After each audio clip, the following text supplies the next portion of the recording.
We are going to be looking at isosceles triangles today.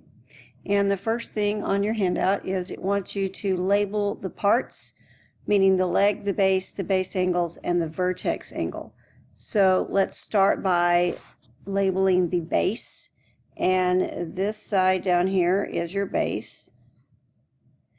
Then your leg, there's actually two legs.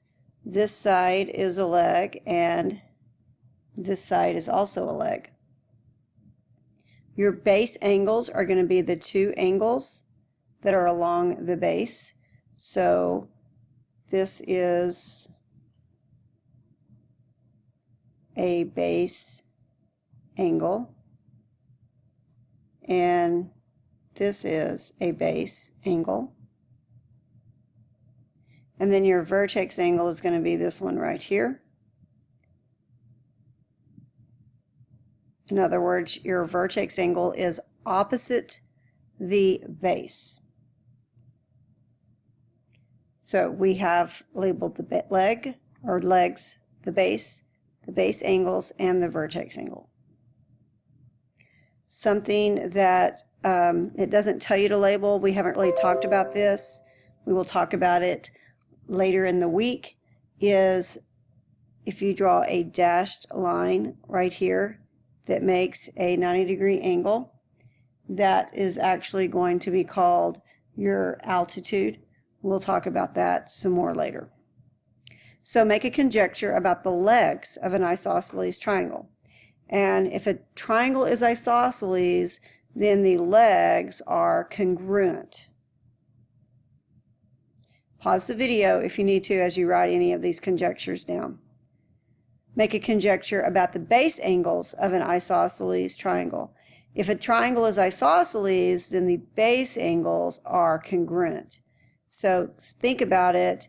If the leg is congruent, then the angle opposite has to be congruent. Make two conjectures about the altitude of an isosceles triangle. Remember, that's what I showed you, is this red dashed line here. That is your altitude. We don't know a whole lot about altitude yet. We'll talk about it more later in the week. But you need to understand that if a triangle is isosceles, then the altitude bisects the vertex angle. And we learned earlier in the year that bisects means that it cuts it in half. So up here where your vertex angle is, this one would be congruent to this one. Okay, it's cut in half. And then we also have, if a triangle is isosceles, then the altitude is the perpendicular bisector of the base. Perpendicular, we talked about earlier that your altitude forms a right angle. Bisector means that it cuts the base in half. All right, going to the next page. Find the values of the variables. Okay, so we know that this is an isosceles triangle because of these two markings. We know that the base angles of an isosceles triangle are congruent, so this one has to be x. We know that the sum of your angles has to be 180. So basically x plus 48 has to equal 180. So you would want to take your calculator and you want to say 2x is equal to 180 minus 48.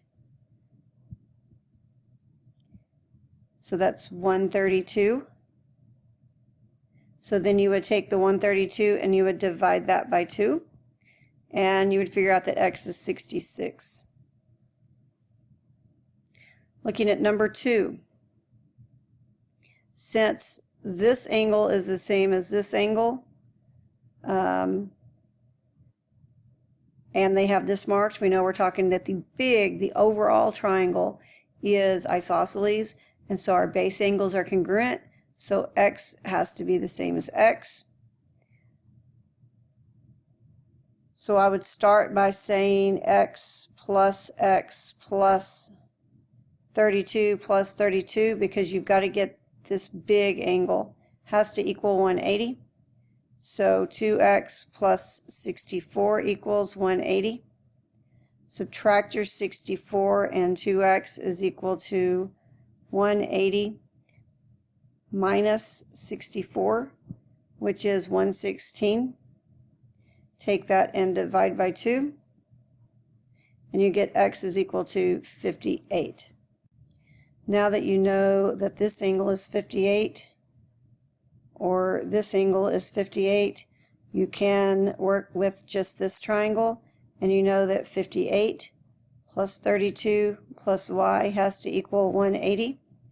So using your calculator, 58 plus 32 is equal to 90. So 90 plus y is equal to 180. Subtract your 90 and y is equal to 90. Going down to number 6, remember you can pause anytime you need to. Isosceles triangle, so my base angles have to be the same. They're both 52. So 52 plus 52 plus x has to equal 180. So this is 104 plus x has to equal 180. Subtract your 104 and x is equal to 180 minus 104, and you get 76. Number 7 makes you remember a few things that we learned in previous lessons. If it's isosceles, base angles are the same, so they're both E. We know that right here we have a linear pair, so 112 plus E has to equal 180. So if you subtract your 112, you figure out that E is equal to 180 minus 112, which is 68. So E is 68. That means both of these are 68. So then you could say 68 plus F has to equal 180 because the sum of the angles of a triangle is 180. So 68 plus 68 is 136, plus F is equal to 180. Subtract your 136 and you figure out that F is equal to 180 minus 136, and you get 44. So F is 44. You know that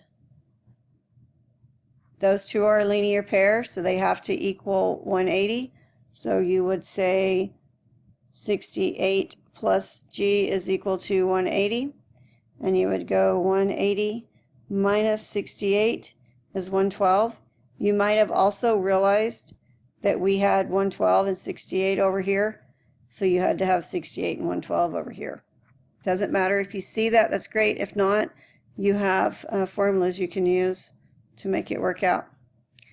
Number 8, we know that base angles are the same, so this is also E. So we know that E plus 62 has to equal 180.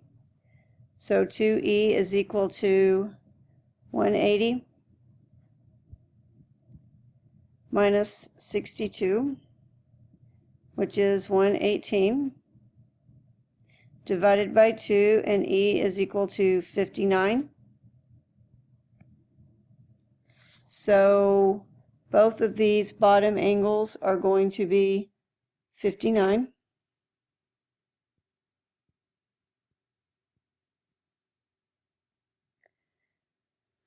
So now you have a linear pair over here, so G plus 59 has to equal 180. So you'll say 180 minus 59 gives you 121, so G is 121. And then if you look over here, we have another linear pair, once again using 59, so F is also 121. You could also know this because it's isosceles, your base angles are congruent. Number 9, isosceles, base angles are congruent, so this angle here is also 5x plus 2. They have to add up to 180 if you take all three angles. So 5x plus 2 plus 5x plus 2 plus x has to equal 180. 5x and 5x and x gives you 11x. Plus 2 and plus 2 gives you plus 4 equals 180. Subtract your 4 and 11x is equal to 176. Divide by 11. 176 divided by 11, and you get 16 for x. Keep in mind that if you wanted to, you could take everything before and put at y1, everything after the equal sign at y2, and do your second calc 5, enter, enter, enter. If you struggle solving, anytime you get an equation set up, you can go to y1 and y2 and use your second calc 5, and you'll get the answer. All right, that is the end of your notes, and you are ready for your assignment. It is a paper assignment today. If you have any questions, talk to a neighbor, do the best you can, and then talk to me about it later. Y'all have a great day, and make sure and get all of your late work caught up.